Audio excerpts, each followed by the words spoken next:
Sa creating profile, may ideal number of section po ba? Ginagamit ko kasi ay Canva. Naka-max of 10 sections lang.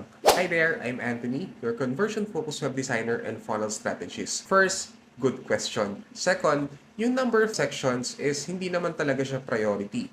Clarity is, personally, hindi kasi ako nag-design and build using Canva, no? I design in Figma first, then yung pag-build or development, depending on the goal, using platforms like sila WordPress, sila System.io, go high level.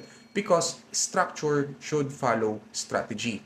Now, let's answer your actual question. No?